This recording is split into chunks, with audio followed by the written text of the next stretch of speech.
The truth will set you free, but first it'll piss you off. Shout out to them people.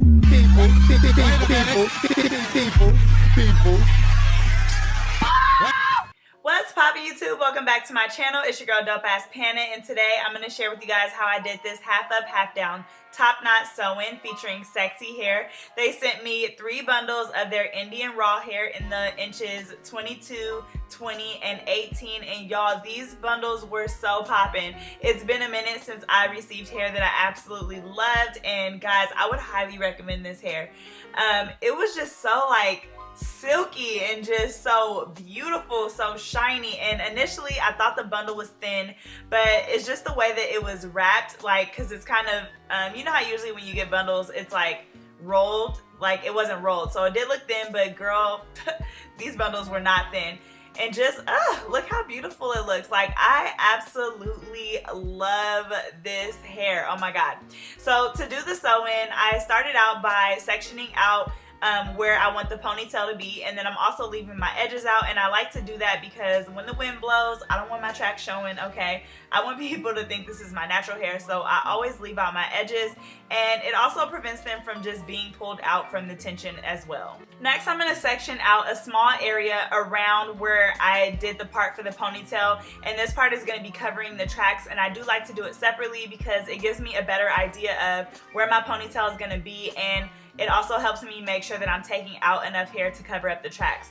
So when I rubber band that, I'm going to rubber band that into the ponytail section, but I'm doing it separately. And this here is what I'm left with. All the rest of this hair in the back is going to be braided in for my sew-in. So for my braid pattern, I'm going to be braiding around the perimeter of all of my leave out. So this first one is going to go down and around my ear, and then I'm also going to do one around the leave out at the top. And for these first braids, you do want to make sure that they're really small, just so that when you sew your tracks on and go to blend your natural hair in, it blends in seamlessly and it's no lump.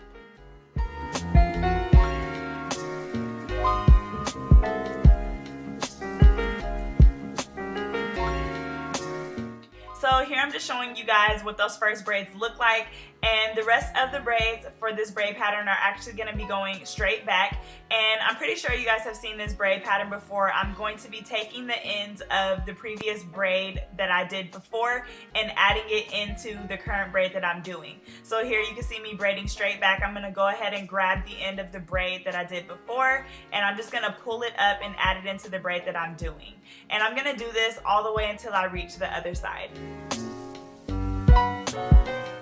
So for the 2 small braids at the top, I'm just going to cross one over the other, and those are going to be 2 separate braids going back.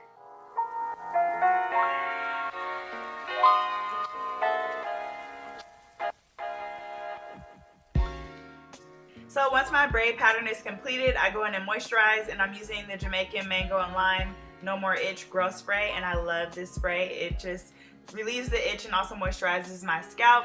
And then I'm gonna take the loose end of my braid and I'm gonna go ahead and sew that underneath the bottom of all of my other braids, and that's gonna finish off my braid pattern, and I'll be ready to sew my tracks in.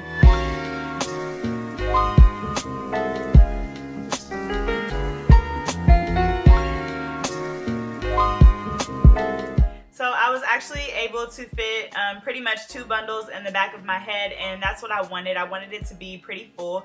And really, when I'm sewing in on my own hair, I don't do anything special. So when I first start the track off, I do go through the weft just to make it a little bit more secure. And then everything else is just going around the track. I'm not doing any type of knot stitching. Like, I'm literally just putting the needle around the track, and I'm doing that because, number one, usually when I do my own sew-ins, I don't keep them in for like extremely long, and also it just takes a lot of time to do your own hair, so it's a lot quicker if I just, you know, wrap it around without doing all the extra knotting. And I've actually never really had an issue with like tracks falling out or anything, so I really don't think that it makes a huge difference.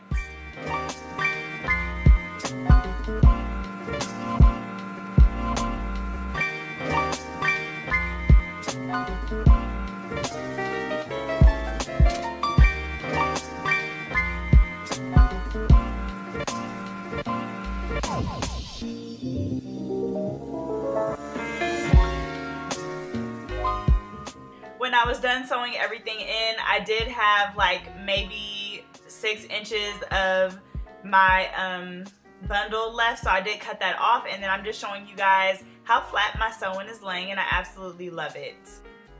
Next, I'm going to go ahead and flat iron the section that will be covering the tracks as well as my ponytail section.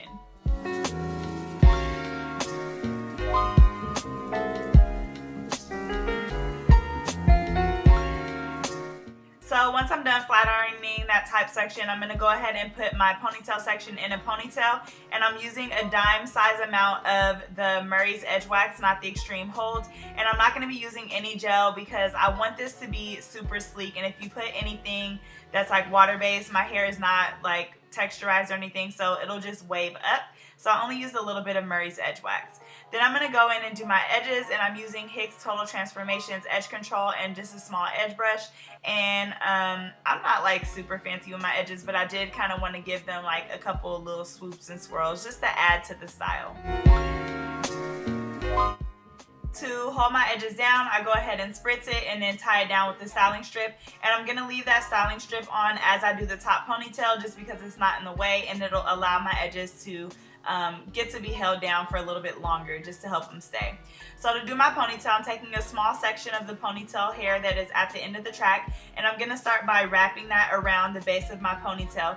Now, I didn't like braid my natural hair up or anything. I actually left it out because it will add to the fullness of my top knot, and that's what I wanted. So once I'm done wrapping that small piece of hair around, I'm going to take a bobby pin just to secure it, and then all I'm actually doing is wrapping the tracks around the bottom section of my ponytail, and I'm gonna make sure that I stick bobby pins in that will connect to like the base of my hair, just to make sure that my ponytail is a little bit more secure. But it's super easy. Literally all I'm doing is wrapping that around and making sure that I keep the track sections close to the bottom.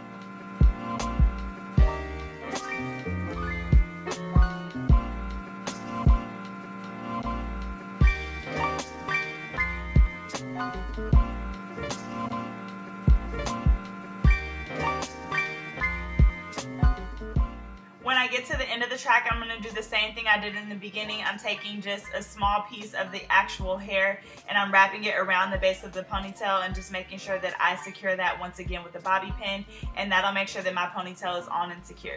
So here you guys can see it's on there, and I'm just combing it out so that when I twist it for my top knot, there's no tangles or anything in it. And to do the top knot, sometimes this does take a couple times, so just really be patient. You might have to like try a couple times to get the look that you want, but all I'm doing is twisting the bundles all together, and you want to make sure that it's detangled and there's no lumps, and then you're just going to kind of like wrap it around and loop it until you get the desired look that you want. And luckily I got it on the first try, but there has been times where like I've had to redo this several times because I don't like the way that the top knot looks, so that is natural. Once you get the desired look that you want, you're going to go ahead and bobby pin that down, and boom, you have a top knot. I think like the thing that I like about top knots is that they don't have to be perfect. It's not like a perfect super round bun. So even if your top knot is not all perfect looking, I think it still looks really, really cute. So once that's secure, I'm going to go ahead and take my styling strip off, and I'm going to begin by straightening this hair. And y'all, when I tell you this hair got silky straight, like this hair is just so bomb. I absolutely love it. And like I said, it's been a while since I've been sent hair that I absolutely love. So I am like just in love with this hair. Like I feel like I never want to take it out. And so as you guys can see, it had like a natural little wave to it, and I did want this style to be like super sleek and straight. So I went in and I straightened it, and y'all, this hair got like bone straight. So I absolutely love that, because when my hair is straight, I like that silky look, and I've had Indian hair before and it was like more natural, so I love this hair. I'm just showing you guys up close. I did miss a couple sections, which is like really hard to see when I'm on camera because I don't really have a mirror in front of me, but y'all, look at that shine and just the body and just the everything about it I love. Okay, so to finish off the style, I'm just going ahead and giving myself some edges on the side as well. It just kind of adds to the look. All of this is definitely natural. You can kind of just like not do the edges if you don't want to, but I do think it just gives the style a little bit of character. And then I'm gonna take my spritz. I sprayed in my hand and kind of like mush my hands together, and this is how I help my leave out blend a lot better, so it keeps it nice and sleek. And I know on camera it looks like my edges are white, but that's just because my makeup, like if you do your makeup before you do your edges, that happens. But yeah guys, this is the finished look, and I really hope you guys like it. Like, oh my god, I'm ready to pop out with this hairstyle. Absolutely love this hair. All of it will be linked in the description section, so make sure you guys check it out. Let me know if you've tried it and if you love it. I'm pretty sure you will. But yeah, like, it's so bomb. I freaking love it. I realize I missed some spots in my straightening, but y'all, don't judge, okay? I will catch you guys in my next video. I love you all. Make sure you guys like, comment, subscribe, and until next time, I'm out, guys.